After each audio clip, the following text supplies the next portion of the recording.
Hello, Tara here. We're on chapter 18 of Not by Sight. And Jack and Grace had just a nice little kiss at the end of the last chapter. So, woohoo! We're going to jump right in. Chapter 18. Jack roused himself from the dregs of sleep the following morning, first to the sound of a crow cawing loudly in the English elm beyond his balcony, and then to the brightness permeating his closed eyelids. At first the sensation seemed natural, one which had instinctively been with him since birth. But as he gradually became fully conscious, his heart pounded as he opened his eyes and squinted against light. Foggy, indistinct shapes loomed around him. Bed covers, his dresser, the chaise in the far corner. He turned his head toward the blurry image of partially opened French doors, the fine fabric shears fluttering in the soft breeze. He blinked rapidly and observed the objects in the room becoming more defined. He recalled the day Strom had checked his eyes, when he'd imagined he'd seen a flash of something. Was it possible he was seeing? Or was he dreaming? Jack's breathing came fast, his excitement warring with disbelief. He tore away the bedsheets and flung his feet onto the floor. Lights played against the polished hardwood, and he wiggled his toes. Though blurry, he could make them out. Would his sight really come back that quickly? I mean, it was kind of overnight, basically. I don't know. No dream! He leaped up and rushed to open wide the French doors and step outside.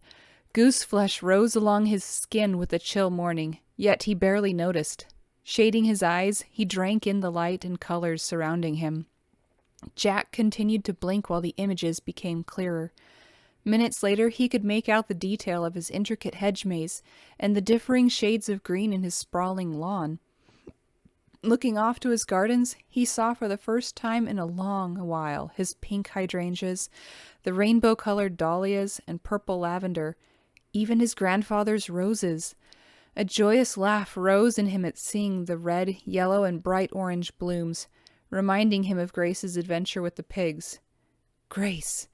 Jack spun around and returned to his room. She was leaving this morning. He had to see his Pandora. Memories of yesterday and holding her in his arms crowded his thoughts. Had that been real as well? He walked across his room toward the pole, intending to ring for Townsend. Nearing his dresser, he caught sight of his reflection and stopped.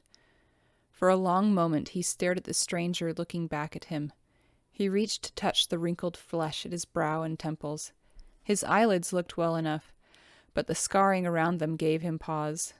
No wonder Violet had rejected him. He was hideous to behold. Jack hesitated. Should he send for Grace? Now that he knew what he looked like, would he see her pity, her revulsion? He recalled again her gentle touch, her sweet caress.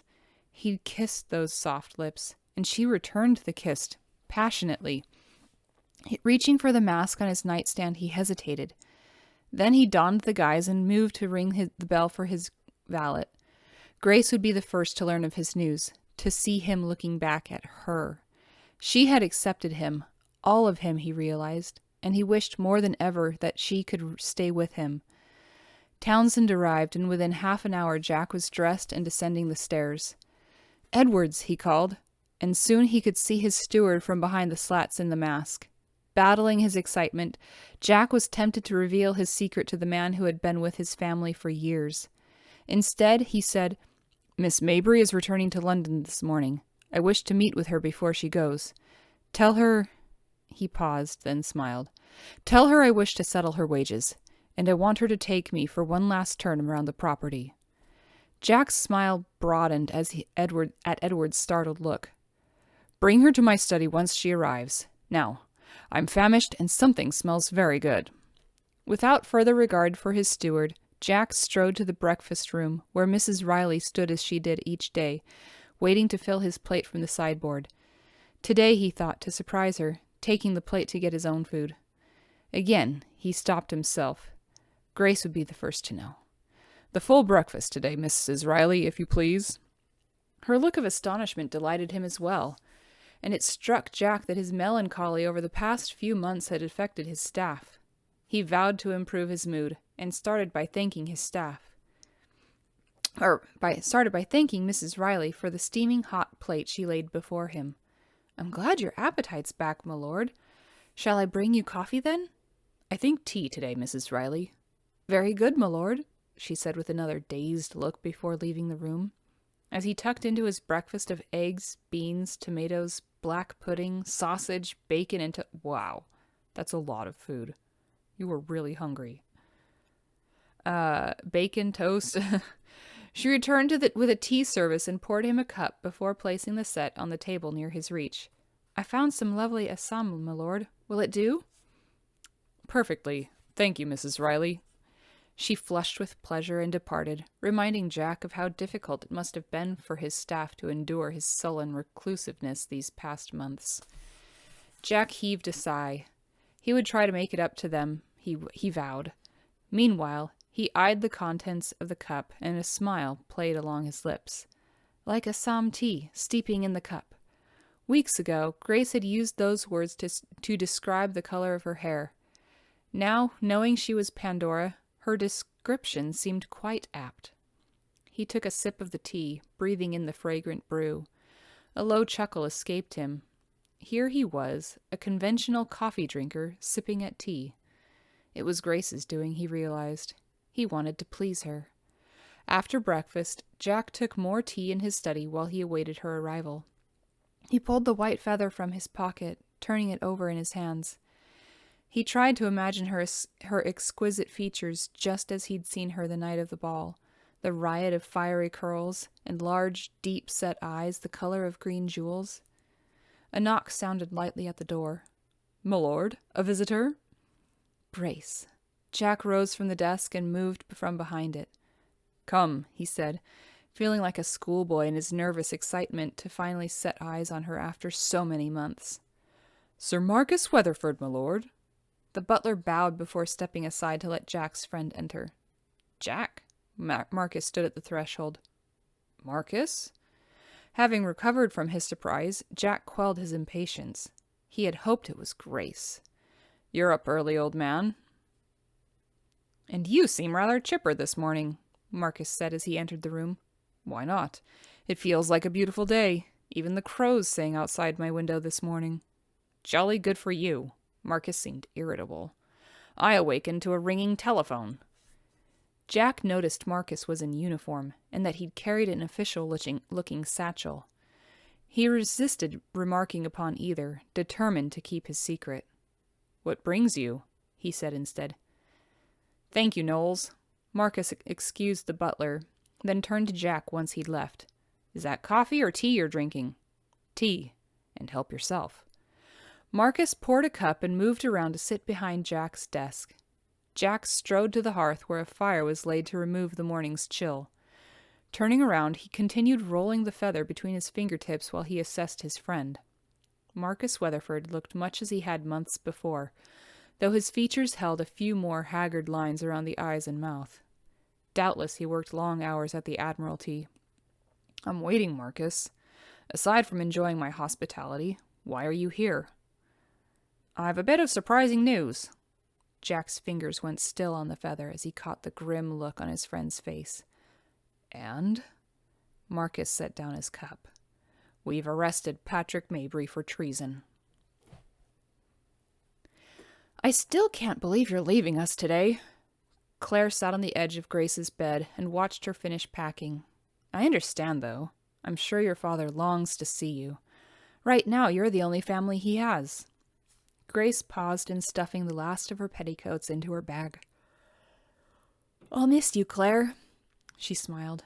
"Whenever I hear the word Duchess, I'll think of you." Claire gave a misty-eyed smile and said, "Whenever I see a woman driving a cartload of pigs to market, I'll think of you." Grace lifted a brow.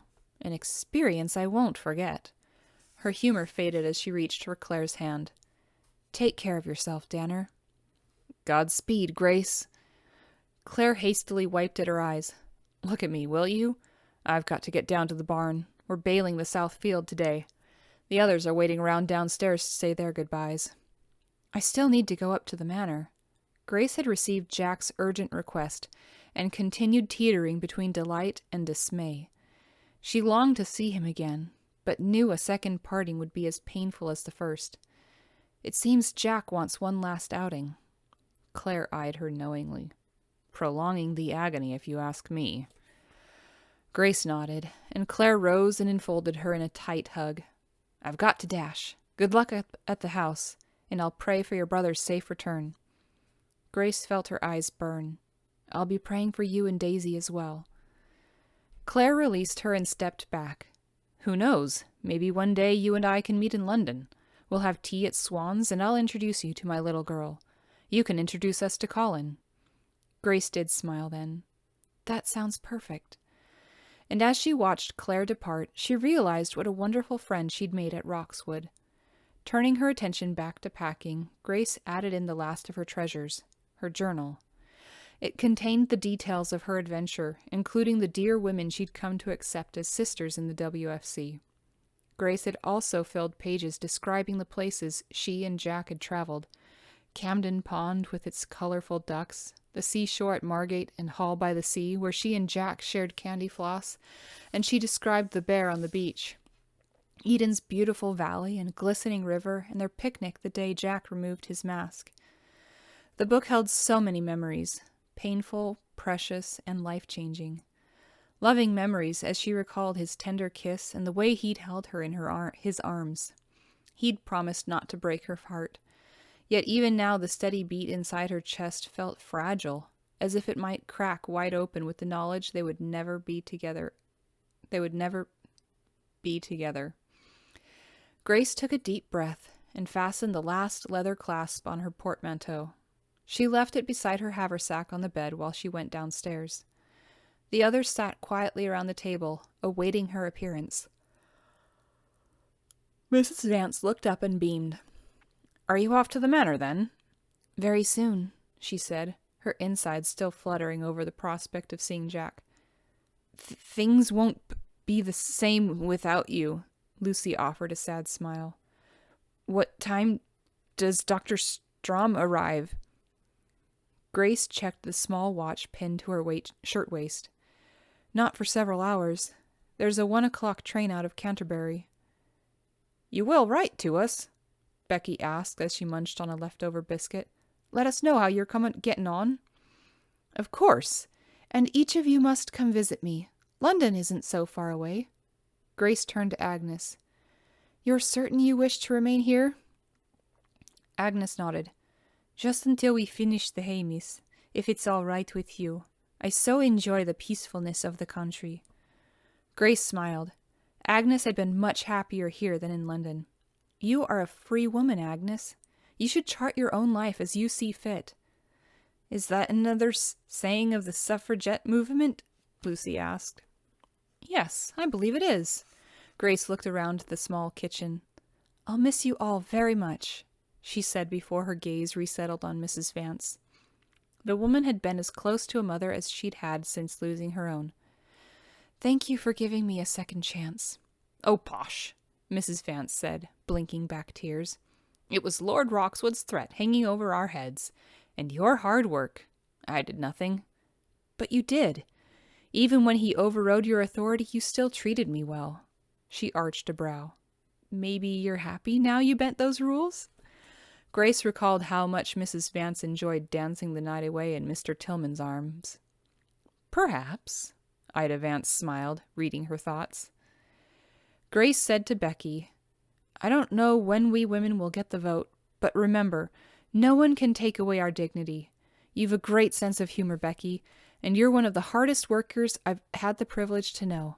I predict great things for you one day, like that bakery you've been dreaming of, or perhaps even our first woman prime minister. The others laughed while Becky smiled, chewing on her biscuit. She swallowed and said, Thanks all the same, Grace. I'd still rather open a small shop in my village and help Pa take care of our family. What? No grand pastry shop? Lucy asked, and more laughter circled the table. A bookshop, Becky said, surprising them. Her eyes shone with gratitude. For when Grace writes her novel, I want to sell lots of her books. Grace smiled at her with watery eyes. That's wonderful, Becky. Thank you. To Lucy, she said, and you, leaving soon for the north to work for the Earl of Stonebrook. Now who's going to be a duchess? Becky said, and they all laughed. Lucy nodded, despite a worried look on her face. I'm grateful for all you've done, Grace, but I'm not sure I can do this. Grace pinned her with a firm look. Lucy, God gave you a special gift. You must believe in him, and yourself too, and you'll accomplish whatever you set out to. I have every faith that one day we'll be standing in the midst of Britain's first woman veterinarian. Lucy's eyes glistened. I hope so. I know so, Grace said with a wink. Grace, I leave for Stonebrook next week. Will you come and see me? If I can. The idea of another chance meeting with Jack, and his new wife, at Stonebrook was too painful at the moment to consider. Speaking of which, I need to go and perform my last duty as chauffeur. Again she eyed each of them. I know you all need to get down to the farm, so I'll say goodbye. Each woman rose and came around the table to embrace her, with tears flowing freely, smiles, well wishes, and the promise to pray for her brother. Grace pedaled her bicycle along the graveled drive toward the manor and thought of her WFC sisters.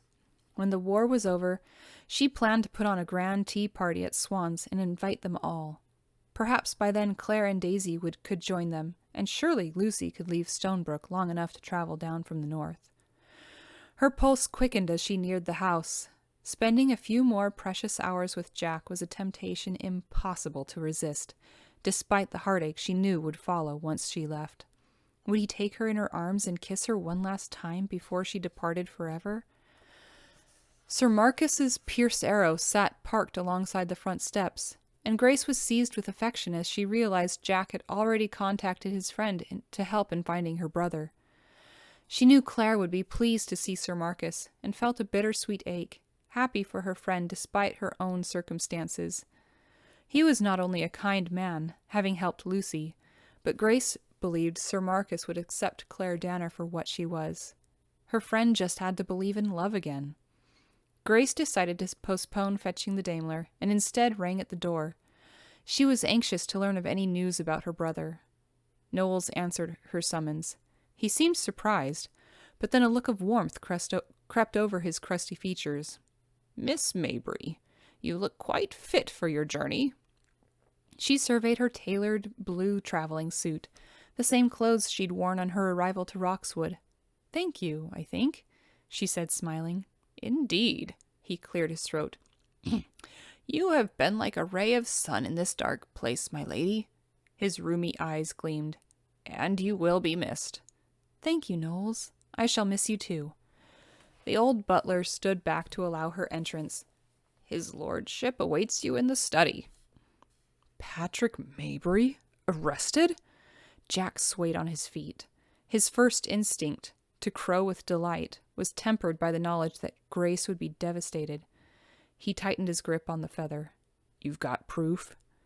Irrefutable, Marcus said. We intercepted a letter yesterday.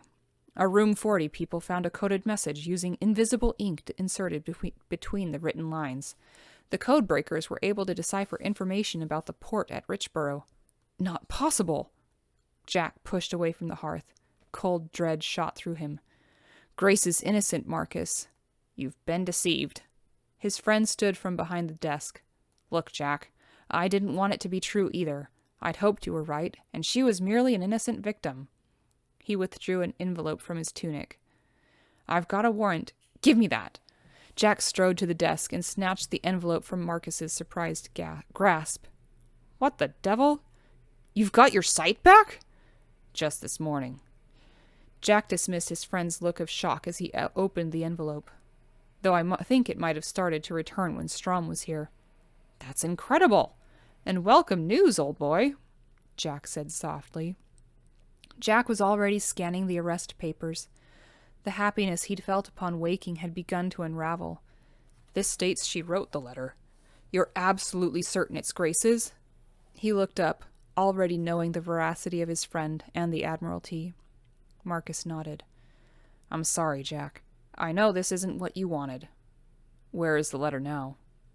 New Scotland Yard has the original, but I managed to get a photograph of the last page, Marcus said.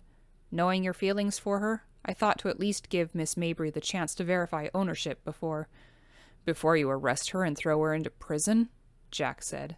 Let me see it. He wanted to laugh at the irony of his own words. Through some miracle he hadn't asked for, he was given back his sight. And what did he demand but to view the evidence condemning the woman he loved? Marcus withdrew from his satchel a large photograph. Jack studied the picture of the letter, easily recognizing the insidious dark brown code written above the elegantly scribed words. The words sounded so much like Grace, regaling her father with tales of her success in the WFC, digging ditches and sewing tarps. She wrote of the women she worked with and their kindness to her. She also mentioned the mysterious Tin Man and the rumors surrounding him, and Jack's face heated. None of this makes sense, he said. Grace came to me yesterday and confessed to being at the ball the night of the explosion. She apologized for giving me this. He held up the white feather. She seemed to feel responsible for my injuries. Marcus narrowed his eyes. Why didn't you tell me you'd met her before? I didn't know it. Not until yesterday. She arrived at Lady Bassett's costume ball dressed as Pandora. He grimaced. I thought her the most beautiful creature, and when she surprised me with this feather, I was so amused I lost track of Chaplin for a few moments. He was leaving the ball when I realized I'd missed the exchange of information. He glanced at his friend. It didn't occur to me in hospital to tell you I'd bungled my assignment. I think Pandora was there for that reason, Marcus said. Her distraction allowed Patrick Mabry to make contact with Chaplin without being seen. A chill coursed through Jack at his friend's logic. It would have made for the perfect scheme. Had he been so swept up in passion yesterday, and with finding her again, that he'd missed the signs? If that's true, why did she tell me her part in it and beg my forgiveness? Jack was still unconvinced. Why not simply remain silent? Perhaps she learned of Mabry's arrest yesterday and panicked, Marcus surmised. Grace Mabry is an intelligent woman. Telling you her version from the night of the ball might induce you to champion her cause in the event she's implicated with her father. As heir to Stonebrook, you would be a powerful ally in court. Yes, but she's returning to London today. Why? Jack let his voice trail off and stared at his friend. Grace told me she was contacted by her cousin, Dr. Strom, the physician I told you about. He received news her brother is missing in action. It's possible, Marcus said, and I'll gladly check it out. But if she is aware of Mabry's arrest, it could just be a ploy in order to make her escape. Jack swore under his breath. Jack, it is possible that Grace Mabry was entirely manipulated by her father, from giving you the white feather on the night of the ball to writing this letter. He pointed to the photograph in Jack's hands. However, it doesn't lessen her guilt. He paused. Have you any idea where she is? I sent for her. Jack's gut ached. But if what you say is true... A knock at the study door brought them both around. Miss Mabry, my lord. Noel's muffled voice sounded from the hall. Send her in, Jack barked. Then to Marcus, say nothing of my improvement. He thrust the photograph back at him. I prefer to remain blind a while longer. Marcus nodded. Keep your advantage for as long as possible. What advantage?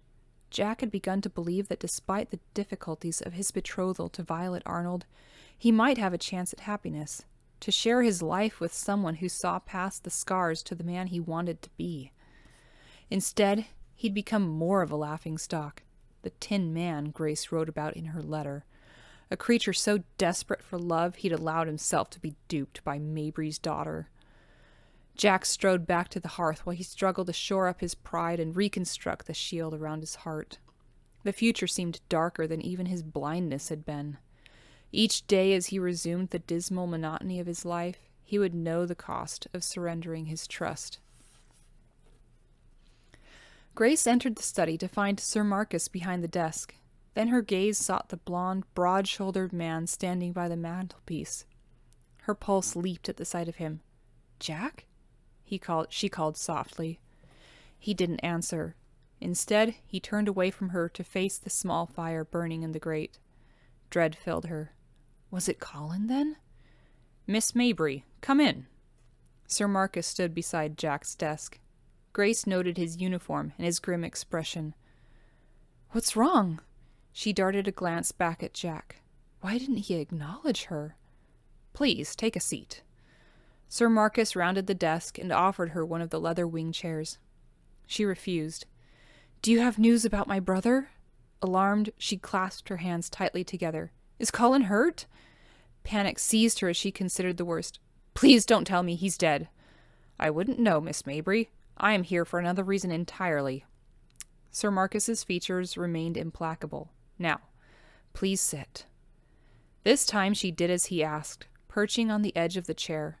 She glanced to see Jack had turned around, standing with feet braced apart. He remained still and distant. The only sign he wasn't made of stone was the hand at his side, fingering the white feather she'd given him. "Jack, what's going on? Why am I here?" "The matter involves your father," Sir Marcus supplied, "and you." "Me?" Grace turned to him, rising from the chair. "Something has happened to Da?" "Did you know Patrick Mabry was arrested yesterday on charges of suspected treason?" The room seemed to shift. Grace fell back against her seat. "What?" Sir Marcus handed her a photograph. "We've also discovered his accomplice." "No," she whispered. What was he saying? "Do you recognize this?" She took the photograph from him with trembling hands. It was a picture of a written letter. Grace felt the hair rise along her nape as she recognized the handwriting. "This is part of a letter I wrote to my father." She observed a series of stained numbers and letters above her written words. "What are these marks?" She glanced up at him. "And why do you have it?" "I've a warrant, Miss Mabry." Sir Marcus ignored the question and took back the photograph. His brown eyes hardened like flint. "By order of the Admiralty and New Scotland Yard, you are under arrest for treason." "Treason?" Hysterical laughter rose in her throat, followed swiftly by outrage as she launched from the chair. "I am no traitor, sir, and neither is my father." Sir Marcus seemed unmoved by her speech. She turned to Jack, still at the hearth. "Jack, what's going on? Please tell him this is all nonsense." At his continued silence, Grace bit her lip to keep from crying. Wouldn't he speak up for her? She turned back to Sir Marcus. "What proof do you have for this ridiculous accusation?" "As you can see, we found your code in the letter." He indicated the brown-stained marks, and Grace felt sickened. You were exposed to confidential information, and as expected, you passed it on to your father and his agents." "I don't know what this code means," Grace sputtered, "and I don't have any confidential information." "You've forgotten the Roman ruins?" She blinked. "The stone ramparts we visited at Richborough?" He nodded. "You saw the activity going on there because you mentioned the workers and trucks to me. Training, you called it. Then you used this letter to try to report it to your father." "This is insane." Her voice died at the implication of his words. She turned again to Jack, noting his fierce expression. "Jack, please say something. Did you know about this test?" "I did," he said coldly. "And you failed, Miss Mabry. Apparently the axiom is true that the apple doesn't fall far from the tree." Miss Mabry. His chilling formality lashed at her. This couldn't be the same man who held her in his arms only yesterday, the man who had vowed not to break her heart. Grace went to him. "You think me some kind of spy?" She'd bared her soul to him, begged his forgiveness, and he'd given it, or so she thought. With his tender kiss and the soft words he'd spoken to her of love and regret. But he hadn't mentioned love, she realized. He'd been too busy laying his trap. "Did you ever trust me?" she whispered. "I did once." Jack felt as though he'd been physically beaten. He'd hoped, believed she would deny having written the letter, that perhaps it belonged to someone else. He'd been a fool. She stood so close he could smell the scent of her flowers. It was too painful to look at her. Despite her guilt, she still was the most beautiful creature, the same vision in green whose image haunted his dark world those long months. He recognized the lovely auburn hair, tucked beneath her fashionable straw hat, a few fiery tendrils curling gently along her nape. Her skin, like translucent silk kissed by the sun, revealed the same rosy cheeks, the same full mouth he remembered, and her eyes, emerald pools he'd nearly drowned in the night of the ball. "That was before you lied to me," he said, hardening his heart. "But I told you everything yesterday." "I'm talking weeks ago." He'd only just recalled the conversation they had during one of their earliest outings together. "When I asked if you attended Lady Bassett's ball, you denied it." A flush crept into her cheeks, and the knife in his gut twisted. You asked if I was invited, and I told you I would never receive that kind of invitation. As it was, I attended the ball without one. I did not lie to you, Jack. I only let you keep your misconception." "You've become quite adept with your words, haven't you? Twisting and turning them to your liking." How could he have been so gullible? "I trusted you, even when I knew your father to be a traitor, the man responsible for this." He jabbed a finger at his face. "I wanted to believe you innocent, untainted by his treasonous blood." Pain flashed in her eyes, but he made himself continue to look at her through the mask. "And when you came to me yesterday, I believed you. I thought your apology," he raised the feather for her to see, "stemmed from misguided patriotism. But patriotism had nothing to do with it." He crushed the feather in his fist, wanting to hurt her the way he ached inside. "You intended to distract me while your father passed British secrets off to a German agent." Grace reached out and laid a hand on his chest, and Jack gritted his teeth against the sensation. "You think my father responsible for your wounds?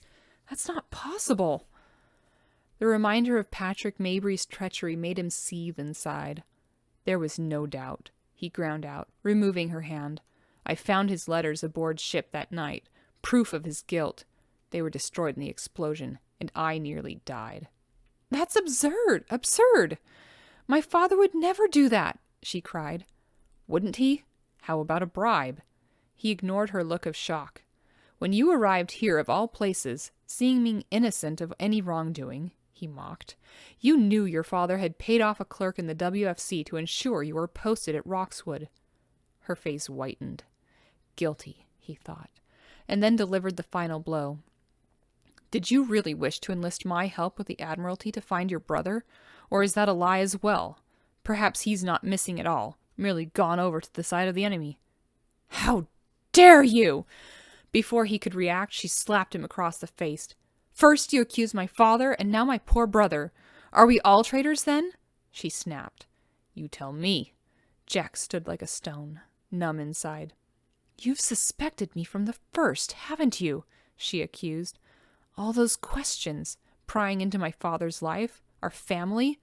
Her green eyes glittered. "That's why you kept me on. You were interrogating me in truth." "Now it seems it was prudent." His tone sounded hollow in his own ears. "You wrote the letter to your father about Richborough." "I'm no traitor, nor is my family." She sounded desperate. "You're making a terrible mistake." "No, you're the one who made the error, Miss Mabry." He raised the crushed feather in his fist and tossed it into the flames. "You should never have come to Roxwood," he said, ignoring her stricken look. "Perhaps then you wouldn't have been caught." "Jack," Marcus cautioned. "I'm finished now, Marcus." Jack turned from her to face the fire. "Get her out of here." Oh no! How awful! And she's really innocent. How is she gonna get out of this? We're gonna have to stay tuned.